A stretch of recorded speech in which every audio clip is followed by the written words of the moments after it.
know what I'm saying? Like, that shit crazy, though. Then I'm like, everybody weird. Like, I'm like, bro, I've been through some real shit in life. You can't just tell me. You can't hit no nigga phone and tell a nigga I'm finna pay you to stop hanging around HoneyKomb. Man, you gotta give me every... Matter of fact, bitch, I'm not even finna pay a nigga. Man, I wanna smack you on the screen. Down my grandma. I'll make y'all kill me up this one in Houston. Bro, I will make y'all murder me. Don't put me in no motherfucking rap shit by no nigga in my shop with... Bro, I don't give a fuck about the Asian man you hanging with. Ain't nobody gonna do nothing to my shop and nothing to my partner. HoneyKomb Brazy, you say, are we real bloods? You know what real bloods do? Call somebody from California so they can tell you what real bloods do. This is what real bloods do. We box. We get on the hands in the grass. You say, oh, we real bloods? HoneyKomb Brazy, if you do not want to box, you're not no real bloods. So don't bring me up in that shit. Somebody dead and somebody else sitting in federal prison right now, and the streets are putting pieces together that the blogs don't even know how to spell yet. This ain't rap beef no more. This is real life. Catching up with real rappers in real time, and the body count tied to this situation just keeps growing. We're talking about HoneyKomb Brazy and Sauce Walker, two of the most raw, unapologetic street rappers alive, and their beef just crossed a line you can't come back from. One man is buried, another got shot in broad daylight. Federal agents involved, and both these men been living on the edge for so long they probably forgot what solid ground even feels like. Sauce Walker, March 22nd, 2025, broad daylight, downtown Memphis, Tennessee, right outside the Westin Hotel. Two men hop out a white car and start firing. His artist, Say-So P, real name Latorian Hunt, 27 years old, dies right there on the pavement. Sauce takes one to the thigh. The whole block loses it. Police everywhere, sirens screaming blood on the concrete, and Memphis PD calls it a targeted incident. Meaning this wasn't random, somebody wanted them there. Somebody lined this up. HoneyKomb Brazy, December 2023, pulled over on Interstate 65 near Mobile, Alabama. A Smith & Wesson AR pistol sitting within arm's reach. Federal agents already watching him. FBI already had eyes on him for years. He pleads guilty in July 2024. Federal gun charge felon in possession of a firearm. Judge sets sentencing for October 2.5 to 3.5 years, headed right back behind the wall. Two rappers, two different cities, two different situations. But one connected web of street politics, social media, beefs, gang ties, loyalty codes, and consequences that been building since at least 2021. And now all of it came home in the worst way possible. Y'all gotta hear this because mainstream media only giving half the story. They'll tell you Sauce Walker got shot in Memphis. They'll tell you HoneyKomb Brazy caught a federal charge. What they won't do is break down the timeline, connect the people involved, and show exactly how all this got here. That's what we do. So lock in, fam. This one deep. Let me start with HoneyKomb Brazy, because if you don't know who he is, you gotta understand something first. This ain't a rapper who created a street image. This is somebody the streets made, broke down, rebuilt, then tried to destroy all over again. Born Nashon Jones in Mobile, Alabama, September 15th, 1993. Mobile ain't a city people really mention in rap conversations. Folks talk Atlanta, Houston, Chicago, New York. Nobody really putting Mobile on the map. But the streets in Mobile, they as real as it gets. Gang activity heavy there. Bloods, Crips, local sets that don't answer to nobody. And HoneyKomb grew up right in the middle of it, specifically the Happy Hills neighborhood, formerly known as Africatown. One of the most historically important, and at the same time overlooked black communities in America. His father, a crime boss, locked in prison, his mother incarcerated too. So HoneyKomb got raised by his aunt and grandparents, Tony and Layla Lewis. Two people who later became part of the most heartbreaking chapter in his whole story. We'll get there. At 13 years old, his own father, calling from prison, told him to shoot his cousin over stolen money. The cousin ended up paralyzed. HoneyKomb went on the run, a kid out in the streets, surviving on his own. By the time he hit his early 20s, he'd already done 2 prison stints, caught a second-degree murder charge that later got dropped, robbery, assault, drugs, guns, everything. In prison today, Brazy, his real name is Nashon Jones, pleaded guilty in July to possession of a firearm by a convicted felon. The gun wasn't his, but it was within reach in the vehicle he was riding in that got pulled over in December of 2023. 2 armed men in that vehicle who were hired to provide security admitted they were prohibited from having guns. Jones' attorney says his client's grandparents died in 2021 when gunmen fired into their house and sparked an explosion, and that Jones has faced constant violent threats. The streets of Mobile took everything from him and gave him a mindset you can't fake in a studio. He became a rapper not because it was some hobby. He became a rapper because it was the only way he saw out the trap, and he kept it real about that in every song he dropped. His 2018 track Freestyle blew up. The music video hit millions of views, and just like that, Mobile, Alabama had a rap star. By 2020, Prince the Legend himself, head of Rap-A-Lot Records, signed HoneyKomb Brazy. That's not some little deal. Rap-A-Lot is the house Scarface built. That label got history. That means somebody with a real eye for talent looked at this young man and said, "Nah, this. The real thing." But here's the thing with HoneyKomb Brazy. His music never really helped him escape the streets because the streets never stopped reaching for him. Now let's talk Sauce Walka. Albert Walker Mundane, born June 29, 1990 inches. Houston, Texas, South Park, Southwest Houston, areas with their own rules, their own codes, their own culture. If you know Houston rap, then you know it comes from a place of serious pride.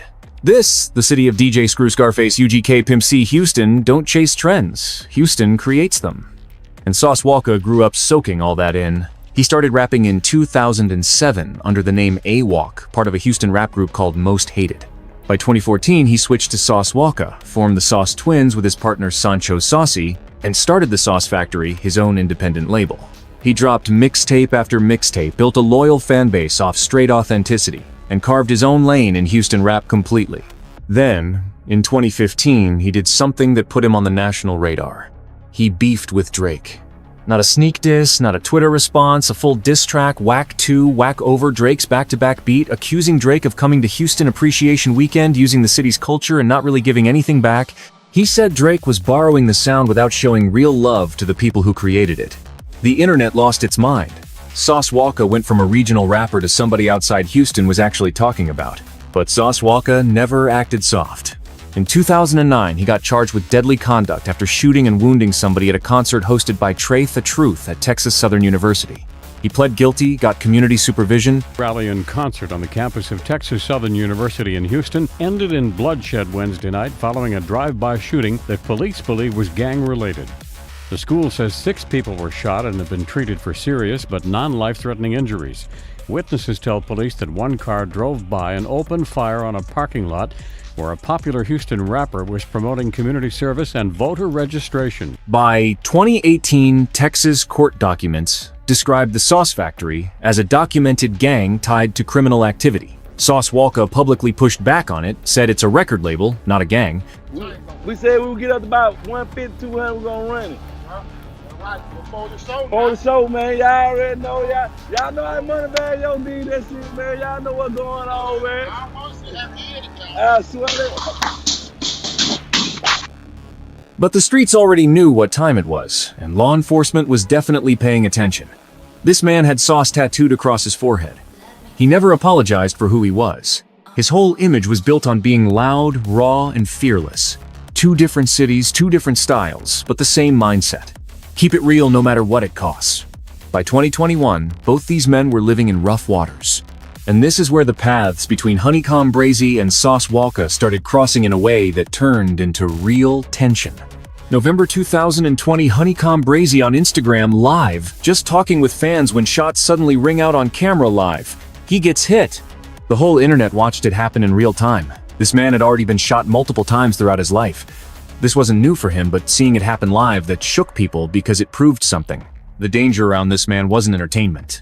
It was constant. Lord, I hope ain't nobody up in that house. A February night of horror caught on camera. Innocent grandparents Tony and Layla Lewis found dead inside their burned-out Happy Hills home. Mobile investigators say Tony was shot to death before his house was set on fire. Their murder said to be retaliation for some beef their grandson and local rapper HoneyKomb Brazy had with a rival group. For 3 months, Fox News has continued to ask Mobile police for any leads in the unsolved case. And new tonight, Mobile's Chief of Staff James Barber with a big one. He tells me this man, Darren Southall, is a person of interest in the Lewis murders. A law enforcement source adding to that, telling me investigators believe it may have been a murder for hire. Southall is a dangerous man, according to Barber, and his rap sheet backs that up. He's been in and out of Mobile and Baldwin County jails since the 90s. He's currently accused by the feds of being head of a multi-million-dollar Gulf Coast drug ring that sold crack and powder cocaine, fentanyl, and other drugs. Then, February 17, 2021, the worst night of HoneyKomb Brazy's life. And I need y'all to really understand what happened here because the details matter. HoneyKomb had beef with a man named Darren Southall, an accused drug kingpin from Mobile. That beef started years earlier when HoneyKomb shot and killed a man named Ladarius Moore back in 2016. Moore had kicked in a door to confront HoneyKomb over a woman. His own girlfriend had been messing around with HoneyKomb. Moore came there to confront him. Things went bad. HoneyKomb shot him. The murder charge eventually got dropped because of the circumstances, but that meant nothing to Darren Southall Moore's uncle. That man wanted revenge. Around the same time, HoneyKomb's associate Alabama rapper OMB Peasy posted something on Facebook disrespecting Southall's crew. Peasy and HoneyKomb both unreachable at the time, so Southall sent 3 men, Terrence Watkins, Jamarcus Chambers, and Patrick Lewis, to the one place he knew would hurt HoneyKomb the most, his grandparents' house on Dr. Thomas Avenue. At approximately the same time, HoneyKomb was watching on a video call those 3 men pulled up. They opened fire inside the home. Tony Lewis, 62 years old, HoneyKomb's grandfather, got hit multiple times and died from gunshot wounds. Layla Lewis, 68, his grandmother had COVID-19 and was connected to an oxygen tank. When bullets struck those oxygen tanks, the entire house exploded. She burned to death. The fire spread to a nearby house too. Federal investigators had already been wiretapping Southall's phone. The recordings of them planning this attack, a detective later testified in court that the recordings were sickening. Assistant District Attorney Lewis Walker said in court, "The home was targeted because it would hurt Jones." Let me repeat that. They killed 2 elderly grandparents because they knew it would hurt HoneyKomb. They couldn't reach him, so they targeted the people who raised him. They wanted him to feel that pain. HoneyKomb jumped on Instagram immediately. "Long live Grandma and Grandpa, y'all was my heart for real. I put y'all in every song. I hate y'all got caught in my street, this street hurt. I begged y'all every day to let me move y'all, but y'all taught me how to stand tall." He said his grandparents were on oxygen tanks. He clarified they didn't die from the fire itself. They died because the gunfire caused the tanks to explode. Then, in June 2021, his mother's house got shot up in the middle of the night. His mother wasn't there, but the message was obvious. The war against HoneyKomb's family wasn't over. Now here's where Sauce Walka enters the picture in a way that had blogs going crazy. November 2021, HoneyKomb is going through probably the darkest stretch of his life. Grandparents murdered mother's house, shot up back in prison over parole violations, watching his life collapse from behind bars. And Sauce Walka, along with another rapper named Omni and a Hellcat, had words aimed at HoneyKomb's situation. The internet caught it instantly. Videos started going viral. Now I'm not about to make this more than what it is. There's layers here the streets understand way better than the internet ever will. When a man locked up can't defend himself publicly and other rappers decide that's the moment to speak on him, that's a statement. That tells you where loyalty sits. That tells you about respect or lack of it. And in the world these men come from, perception is everything. It's currency. It's protection. And when your perception gets damaged while you're sitting in a cell, you remember that. Sauce Walka never been the type to hold his tongue. He says exactly what he thinks publicly, loudly, no hesitation. That's part of why he got famous. But in street politics, timing matters. And the timing of those words back in November 2021, while HoneyKomb was at his lowest, people noticed. Fast forward. November 2023, HoneyKomb Brazy gets released from prison after serving time on parole violations. He came home ready. Came home talking. Came home making music. He survived the darkest stretch of his life, watched people around him die, and now he was back standing, or at least it looked that way. The streets celebrated his release. Rap-A-Lot had already moved on while he was gone, bringing in Finesse 2X. So now HoneyKomb was back with something to prove. Beefs stacking up from every direction. Finesse, 2X old enemies in Mobile, new critics online, and he responded to all of it at full volume. December 18th, 2023. A Mobile County Sheriff's deputy working on a federal task force pulls over a 2022 Cadillac Escalade on Interstate 65 near the General W.K. Wilson Bridge. The windows too tinted, the car stayed too long in the passing lane. A routine stop. Except nothing involving HoneyKomb Brazy ever really routine. Agents search the vehicle. They discover a Smith & Wesson MP15 AR pistol within immediate reach. HoneyKomb is a convicted felon. Felons can't legally carry firearms. He's taken into custody on the spot. Here's the part that made people read twice. Special Agent Evan Fisher testified in federal court that the FBI already knew HoneyKomb was moving around before that traffic stop. When asked why they were watching him, Fisher refused to go deeper, but he did say this. HoneyKomb Brazy had been the subject of multiple investigations for years. The feds didn't randomly stumble onto HoneyKomb. They already had eyes on him. The traffic stop wasn't random. They were waiting. July 25, 2024, HoneyKomb Brazy pleads guilty in federal court. Felon in possession of a firearm. Under the plea agreement, prosecutors and defense agreed to jointly recommend a sentence between 2.5 to 3.5 years. U.S. District Judge Christy Dubose scheduled sentencing for October 25th. Just like that. Back behind the wall. The same man who got out in November 2023 was headed back less than a year later. Now let's talk about Memphis. March 22, 2025, Saturday afternoon, Sauce Walka and his artist outside the Westin Hotel on Lieutenant George W. Lee Avenue in Memphis. Broad daylight, people everywhere, just regular Saturday city movement. Right before 2:45 p.m., a white car pulls up. Two men hop out. They start firing directly at Sauce Walka and CP. This wasn't unclear. This wasn't random.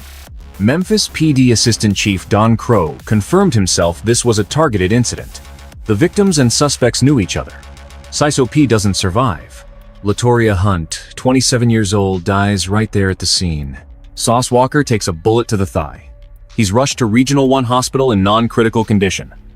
His father, Papa Sauce, goes on camera telling the city his son is coherent and expected to recover. Sauce Walka posts from the hospital himself. He's alive. Two suspects get identified. Jaden Dandridge, 21 years old. Kevin Brown, 22 years old. Memphis police release surveillance footage, issue warrants, and then things get crazier. Jaden Dandridge is found dead in Houston, Texas. The same city Sauce Walka is from. The man accused of shooting Sauce Walka turns up dead in Houston before he can even make it to trial. Memphis PD cancels the warrant. Dead men don't go to court. The second suspect, Kevin Brown, stays on the run for months. U.S. Marshals finally arrest him in Clarksville, Tennessee in October 2025. He's charged with first-degree murder and 2 counts of employing a firearm during the commission of a dangerous felony. The case still moving through court right now. Let me pause on something real quick. Jaden Dandridge, one of the men accused of shooting Sauce Walka, ends up dead in Houston. Now, officially, nobody has connected those dots publicly. Police haven't released any statement tying the situations together. But the streets don't need no press conference to understand what that could mean. Somebody moved. Somebody answered something. And it happened in the same city where Sauce Walka built his name. Let me really break this down because there are layers people don't talk about enough. Both HoneyKomb Brazy and Sauce Walka got something in common beyond music. Both of them have been labeled by law enforcement as being connected to documented criminal activity. Not internet rumors, not rap image stuff, but actual court paperwork and federal filings. Sauce Walka's label got described in Texas state court documents as a documented gang. HoneyKomb's whole career has had FBI surveillance hanging over it. These ain't stories blogs made up. These are things said under oath in courtrooms by officers and federal agents. That context matters when you look at tension between these two, because this ain't just rappers arguing on Instagram Live. When men moving in these kinds of circles got problems with each other, the stakes different. Solutions don't usually come from a handshake and a mediator. History already showed us that. Now, think about the timing of Sauce Walka's comments toward HoneyKomb back in November 2021. HoneyKomb already at the lowest point in his life. Grandparents murdered in February. Mother's house shot up in June. Back locked up over parole violations.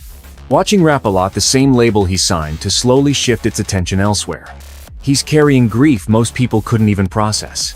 And during all that, Sauce Walka and Omni Na Hellcat decide to publicly speak on his name. In street code, that's calculated. That either comes from real disrespect old issues or trying to boost status off somebody else's downfall. When HoneyKomb gets out and starts speaking again, he not forgetting none of that. Men like HoneyKomb Brazy remember everything. They don't forget who spoke on them when they were down bad. Here's another part people overlook. Sauce Walka has always been loud, fearless, confrontational. That's literally part of his brand. He went at Drake when Drake was the biggest artist in the world. He had smoke for 21 Savage. He got words for everybody and he never really backs off. That same energy that helped build his career is also the same energy that puts targets on him. When you talk with the kind of authority Sauce Walka talks with, people test that. People want to see if you really stand behind what you say. And then you got Houston itself to think about. Sauce Walka built his reputation in a city with dangerous layers underneath it. The Sauce Factory had already been flagged by Texas authorities as having gang connections. His artist Sauce P got killed in Memphis in what police themselves confirmed was a targeted hit, not random violence. Somebody planned that. Somebody wanted that to happen. And one of the alleged shooters ends up dead in Houston before he can even face charges. The internet wants to turn all this into bars and social media drama. The streets know this started way before cameras got involved. Here's where everything stands right now. Sauce Walka survived. He got out that Memphis hospital and went right back to moving in a way that shocked people. Less than 2 weeks after taking a bullet to the thigh, the man performing in a wheelchair at a concert on stage in front of thousands. That footage went viral for obvious reasons, because that level of stubbornness, that refusal to let violence stop your motion, that's a very specific type of mentality. Some people called it inspiring. Others said it was reckless. The streets called it real. But Sauce P gone. Latarian Hunt, 27 years old, wasn't just Sauce Walka's artist. He was somebody's son, somebody's homie. Another young black man from the South whose life ended way too early in a Memphis parking lot in broad daylight. And the blog's gonna give him maybe 3 days of attention before moving on to the next thing. His family don't get to move on that quick. HoneyKomb Brazy locked up again.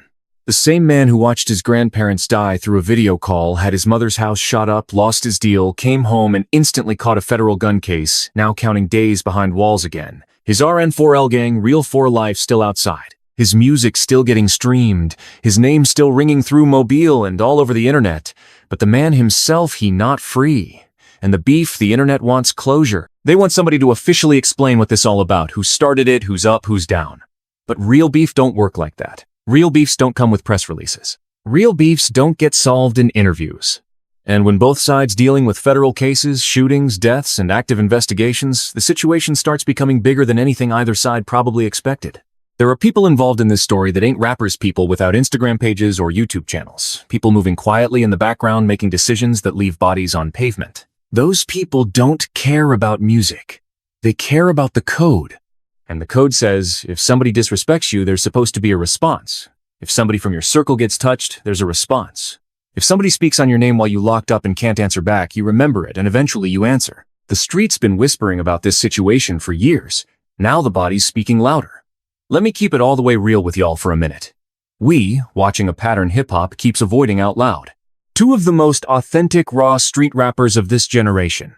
Men who built careers off saying exactly what they feel, off being real in a world full of fake, and both of their lives tied to violence, federal cases, and bodies around them. Not because they necessarily evil people, but because the environments that shape them don't negotiate. They don't hand out passes because you sold records, or because J. Prince signed you, or because you built an independent label with your own artists. The streets don't care about your catalog. HoneyKomb Brazy made music people connected with because every line felt real. He rapped about death. He rapped about prison. He rapped about loyalty, betrayal, grief. Then he ended up living every one of those subjects publicly in courtrooms on social media in real time. His grandparents got murdered because of a Facebook post. His grandparents. That's not just some symbol of street danger. That's street violence. Swallowing the most innocent people in somebody's life. And even that amount of pain still wasn't enough to stop the cycle. Sauce Walka built his whole image on having no filter, on talking with authority, on never backing down. He dissed the biggest rapper alive and didn't blink. He ran from police at 130 miles per hour on a Houston highway, then showed up performing at a concert the next night. He got shot in Memphis, and weeks later was back in a wheelchair on stage at a concert. The man refuses to back down. Ever. And that same refusal, that's what makes him legendary to some people and a constant target to others. Because in the world he's operating in, the stakes don't got a ceiling. Now here's the bigger question, the one hip-hop never really answers honestly. When does it end? Because the talent there. The authenticity there. Both of these men got real gifts, real audiences, real influence. HoneyKomb Brazy could have easily had a long top-tier rap career if the streets and the legal system ever gave him room to breathe. Sauce Walka got the work ethic of somebody who genuinely loves music. The man dropped 6 albums in 1 year. These not lazy dudes. These not men with nothing to offer. The culture celebrates them while they still in the storm. Everybody cheers when Sauce Walka rolls onto that stage in a wheelchair. Everybody reposts HoneyKomb clips from interviews. The energy, the honesty, the rawness, people love all that. Then when the consequences show up, everybody moves on to the next headline. Nobody really asks why a 7-year-old named Sauce P had to die outside a Memphis hotel. Nobody really sits with the image of HoneyKomb watching his grandparents' house burn over a video call. We consume the chaos, then scroll away. And the cycle keeps spinning because nobody actually breaks it. This beef between HoneyKomb Brazy and Sauce Walka ain't just about two rappers with issues. It's a look into something way bigger, into what happens when talented men come from places where no systems were ever designed to protect them, into what happens when authenticity crashes into street politics, into what happens when the music stops and real life takes over. Somebody's artist dead. Somebody back in federal prison. One of the alleged shooters ended up dead in a city. Neither of these men even from. And the other one ran for months before U.S. Marshals picked him up in another state. There's still unanswered questions. There's still people out there who know exactly what happened and exactly why. And until those answers officially come out, if they ever do the streets, gonna keep making their own version of the story. Real, recognize, real. And both of these men are real in ways the industry could never fully control. That's the tragedy in all this. That's what people gotta really sit with. The HoneyKomb and Sauce Walka beef got deadly, and right now, nobody can tell you where it ends. What I can tell you is this: the people around them usually end up paying the biggest price. They always do. Drop your thoughts in the comments, gang. Y'all already know what it is. Like, subscribe, send this to somebody who needs to understand what's really happening in these streets. And stay safe out there, because this ain't a game.